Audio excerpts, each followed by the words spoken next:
folks, here tonight we're going to tackle one of the hardest subjects in the stock market, and very rarely I ever do a video where I tell you guys, save this video for the future, because I'm telling you it's going to come in handy. And this is one of those rare videos I put out that this is one, save it in your notes on your iPhone or something, come back to this one in the future, because I promise it will help you. Because this is the type of video that is really, really valuable, because the information I'm going to give you in this video, which this is the toughest subject in the stock market to tackle, and by a mile. Okay, if I think about the easiest subjects to teach in the stock market that are important, the easiest really come down to like financial statements, income statements, balance sheets. Like I could teach my 7-year-old how to look at an income statement and this is a good income statement. The numbers are going up, right? Oh, look at, they have more net income. That's a good thing. A balance sheet. Oh, they have more cash and investments and they do debts. Anybody can kind of know that, right? The two toughest things, one's business model and judging where a business model is going over time. But the second subject that is the most difficult and the most controversial, and the subject that people say that stock is overvalued. That stock is not a good deal. That stock is going to crash, okay? That stock's needs to go down 30%, 50%, 70%. We're talking about valuation. And this is the most complicated subject in the stock market by a mile, and I'm going to take you guys through individual stocks in this video. I'm going to take you through Tesla stock and tell you if that's overvalued or undervalued. I'm going to take you through Apple stock and tell you if that's overvalued or undervalued. Netflix stock. We're going to go through PayPal. We're going to talk about individual stocks and if they're overvalued or undervalued, and my views on this as somebody that's been doing this for a really long time. Because what I have found over time is one person can say, that stock is so undervalued, you have to buy it. And another person's like, that stock's a ripoff. And this is continuous. You can get two investors together, even if they have the same mentality, maybe they're even long-term investors, but two of those same type of investors can look at a stock and say, no, that stock price is overvalued. That needs to come way down for me to consider buying. And the other person's like, are you kidding me? This stock is a screaming deal. What are you looking at here? Okay. So yeah, this is going to be a good one, guys. I promise you that. And I hope you enjoy it. Let me know if you do in that comment section, and let me know if you find content like this valuable. I do appreciate any support on videos like this. I know it's not the most popular subject, but this is the type of stuff that is game changers for you in the end. And if you enjoy this type of content, make sure you subscribe to the channel. Alrighty, so first up here, let's keep it simple. We're gonna keep it the simplest at first here, and then we're gonna get more and more complicated, and then we'll get into actual individual stocks and looking at them and saying, is this more undervalued or overvalued? Okay, so starting out here on the easiest end, if you got a company that's expected over the next 5 years on average to grow their revenues 1 to 5% on average, right? First off, I will never consider a stock if I think they're going to downtrend their revenue. If their revenue is downtrending over the coming years, I won't even consider that stock. So we're not even going to entertain those, because I put any stock that has downtrending revenues as usually untouchable, unless maybe it's like a turnaround play that you're getting for dirt cheap. Outside of that scenario where it's some dirt cheap, a stock that it's a turnaround play, outside of that, and most people, that's not even a consideration. Outside of that, I'm almost never considering stocks that I expect to have their revenue go down over a 5-year period. And even those scenarios, I still won't. Even if it's a turnaround play, I want their revenues to trend up over time. Maybe 1 year it goes down, but over time I want it to trend up. So let's say that we got a company that's growing their revenues 1 to 5% per year, right? Super lame growth, right? And that's why I would call this a super lame growth company. So I'm looking, it has to be under a forward PE of 20 today. Under 15 is ideal. If it's under 15, let's say it's a 3% grower, 4% grower. All right. Something like a perfect example of a stock that would fit this criteria would be WBA, Walgreens, Boots Alliance, which was a stock I stuffed a lot of money in, like 7 figures I stuffed in that stock when I couldn't find many deals in the market, and I wanted something that was going to give me a better return than keeping cash, which that was a great decision, because I ended up making a few $100,000 from WBA versus if I just kept that money in cash. We know what's happened with cash. It's been devalued massively, right? So something like a WBA would fit this criteria of a stock that just kind of trades really, really cheap. Yeah, does it have a great growth story? Not really. It's like an okay grower over the next 5 years, but it trades dirt cheap. And so that's kind of the easiest. Next up here is a company that over the next 5 years is going to grow their revenues about 6 to 11% on average per year. Okay, that doesn't mean total. That means on average per year, 6 to 11% growth. So in those sorts of companies, I'm looking for a forward P of under 25 in that sort of scenario, all right?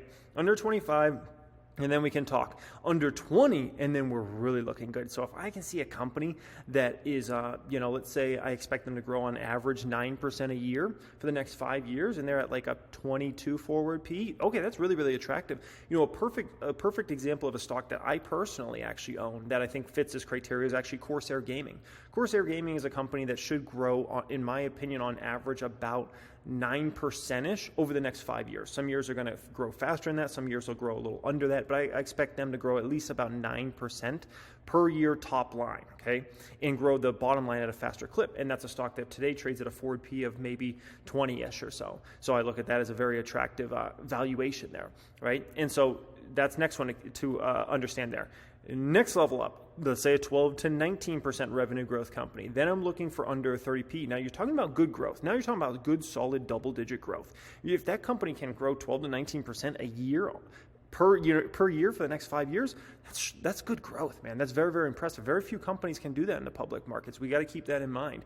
Sometimes we get tied into these super growth companies of like 40% growth or 50% growth, but most of the time that's not realistic. You got some companies that can grow like that, and under a 30 forward P is what I'm looking for in these stocks. If I can find it under 25, then I'm looking really, really good. Okay, so that starts out on the easiest end there. Let's get more complicated and confusing now, all right? So what happens if you got companies growing 20% plus, right? Say a company that you expect to grow 30% per year on average for the next 5 years. A good example of a company like that would be Palantir, PLTR. Very controversial stock in terms of valuation and how to value that company. They expect to grow around 30% a year for the coming years. That's where it starts getting really, really confusing. We'll tackle that subject in just a moment. What about companies that aren't profitable right now that you can't throw a forward P because they're actually not expected to be profitable? That's a whole other can of worms there, right? And we'll tackle that one as well, all right? But those are if I think about confusion, that these are the subjects. Massive growth companies that got crazy growth that's abnormal to the market, because most companies in the market are growing a few percent a year. So all of a sudden you throw a 35% growth company in for an average for the next 5 years. It's ridiculous, right? And non-profitable companies. All right, so let's tackle these, all right? So a company that's growing at, let's say, over a 20% clip for the next 5 years, right? So in terms of valuing these sorts of companies, I like to think about 3-year out net income. And I'm looking for 3-year out net income to obviously go up substantially over the coming years. And I'm looking for a PE of under 30 on the 3-year versus where that company trades at now. Okay, now there's a lot there. Let me try to break that down. So let's say a company's trading at a market capitalization of $100 million today. That's what I'm paying, okay? And let's say I expect that company to get to a place over the next 3 years, right? They're going to get to a place where they're going to do, let's say, $10 million of net income, right? So I'm paying $100 million for that company today. I think I said $100 million, right? I'm paying $100 million market cap, and I think they're going to get to $10 million net income over the next 3 years. Well, shoot, that's only a 3-year out PE of a 10, right? And so that's very, very attractive for me. For how strong this growth company is, it's very, very attractive. If I think about something like when I was buying Tesla back in the day, right, which was actually an unprofitable company when I first started buying Tesla, this was 2018, 2019. The first thing I thought about was I was thinking about the market cap I was paying for Tesla was in the 30 to, I think between the 30 and a $45 billion market cap I was paying for Tesla roughly, which I know that's crazy to think about now, right? Somewhere in there, let's call it 30 to 50 billion. The way I was viewing that was I was very, very confident that Tesla was going to get to a place over the coming years where within the next 5 years, they were going to do, at least $10 billion in net income, but probably more than that. And obviously, I probably actually went low on those numbers because, I was running those numbers for 23, 24, and I mean, Tesla's going to blow away $10 billion in net income. Like, that's not even close. So I was actually too conservative. But the way I viewed it this is I'm like, okay, I'm paying, let's say, $40 billion for this market cap, right?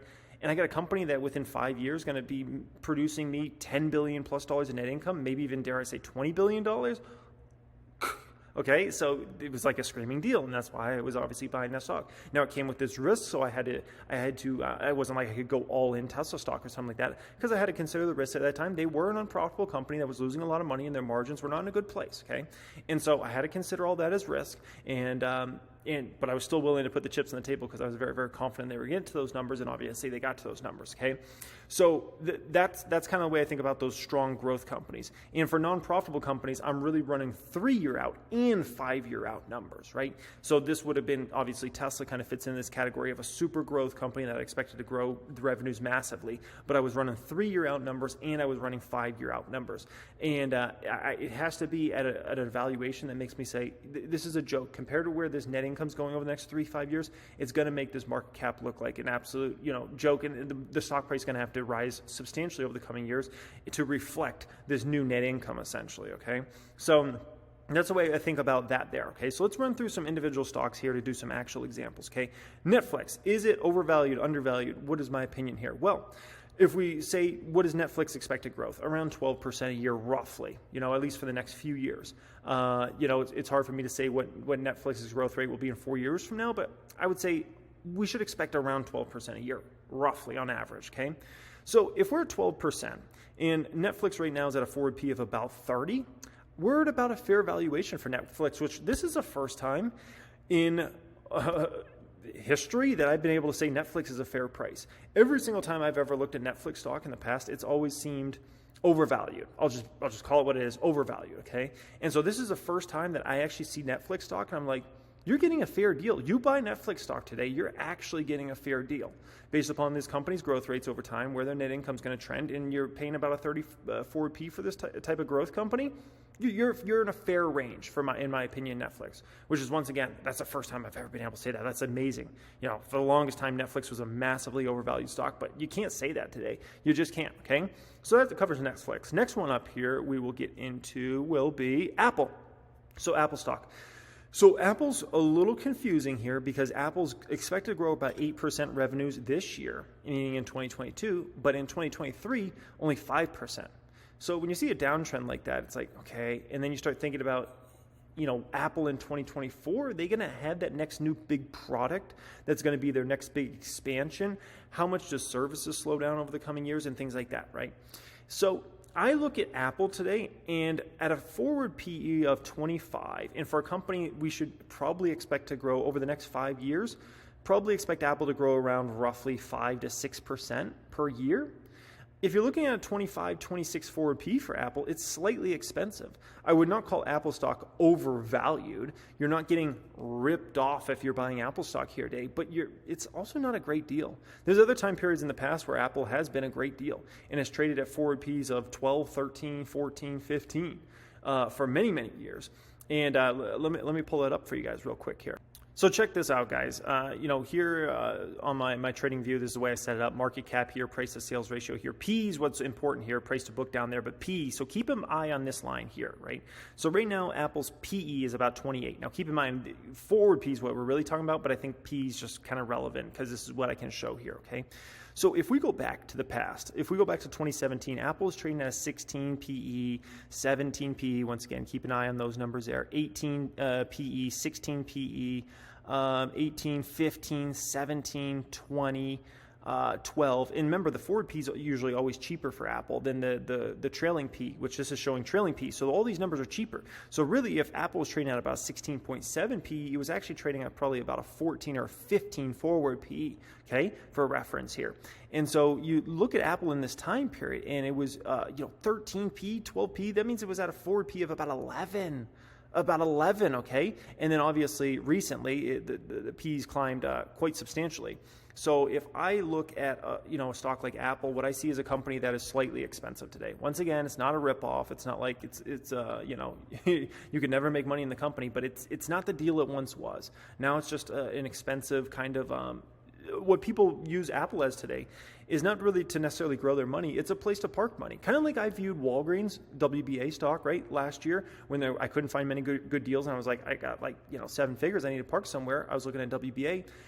That's the way a lot of people look at Apple nowadays. Where like, I'd rather keep my money in Apple stock than keep it in cash, because we know cash is always being devalued. And so Apple's going to likely grow, and you're going to get paid that dividend money as well. They got a little dividend there. And so that's kind of that. So Apple's a slightly expensive stock here today, okay?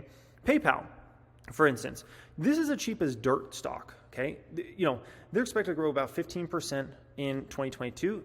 in 2023, they're expected to have a ramp up in acceleration of growth and expected to grow about 19%, if not more than 19%. So essentially, I expect PayPal over the next 5 years to grow somewhere in the 15 to 20% range. We'll call it 15% on average for the next 5 years, all right? Right now, the stock's at a forward P of 2021, okay? This is cheap as dirt. When you talk about this type of company that has this type of revenue opportunity and is trading at a 21 forward PE, it's cheap as dirt. And that's why I call PayPal easy money. It's like Curry from an open three, man. This is easy money, okay? And so that's PayPal. Now, next one up here, this is complicated, Tesla. So what makes Tesla such a controversial stock and such a tough one to value? Well, I mean, so first off, Tesla, because you ran recently, it's approaching right around $1 trillion market cap. So this market cap, don't pay attention to that. It's about $1 trillion. And the forward P on Tesla right now is around a 90 roughly, somewhere around a 90, okay? Here's where Tesla gets very confusing and why it's such a controversial stock. And some people say, this is massively overvalued. And other people are like, no, it's actually a great deal. You should be buying Tesla stock here today. So the company, 54% growth. Is the growth rate that's expected in 22. Over 50% revenue growth is insane, okay? But then 23, analysts only have them at 25%, right? And so it's like, wait a minute, okay, that's a huge difference. 54% to 25%. And when you talk about that type of drop-off, then you're talking about 15% revenue growth in 24? What does that look like? Never mind this. We know Tesla is obviously a business model in which it is cyclical, right? If we had some sort of major recession, I'm talking about a major recession, right? The car business is not going to be good, including Tesla. Like everybody would get hit in that scenario. The amount of people buying cars would just go down substantially for a short term, and then it would climb back up, right? So this is a stock that is very confusing. And even myself, somebody that owns this stock and was a huge buyer of this stock many years ago, I look at Tesla stock here today, and I can only hold this stock because I can't say. With Tesla at a forward P of 90 and the confusion and kind of growth rates here, I can't say it's necessarily a deal. I also can't say Tesla's a ripoff. I kind of put Tesla in kind of like a no man's land right now. And sometimes I get the question, it's a very tough question to answer. It's like, if you didn't own Tesla stock, would you buy it today? And I'm like, I don't know if I could make that move. Because when I was buying the stock, it was a $30 to $40 billion market cap. I'm looking at this company. I'm like, they're getting to this net income easily over the coming years. Now I look at Tesla and I'm like, shoot, man, they got to get to $50-75 billion in net income, right, to justify the current valuation. And I think they can probably get there, but it's not going to be necessarily easy. And so that's where the confusion really comes into, is Tesla an overvalued stock or actually an undervalued stock? Or is it actually a little more in between? So that's why I'm just holding the shares I have in this one and not buying more, even though I love the company. It's a very tough one to value now because the valuation is going so steep. So I hope you guys enjoyed this video. I hope you got a lot of value out of it. This was one I was looking to put together for a little bit here. And let me know if you guys like a video like this. I can do more of these sorts of videos in the future. I hope you guys appreciate it. I appreciate you joining me, and have a great day. Don't forget to get my free course, pin comment.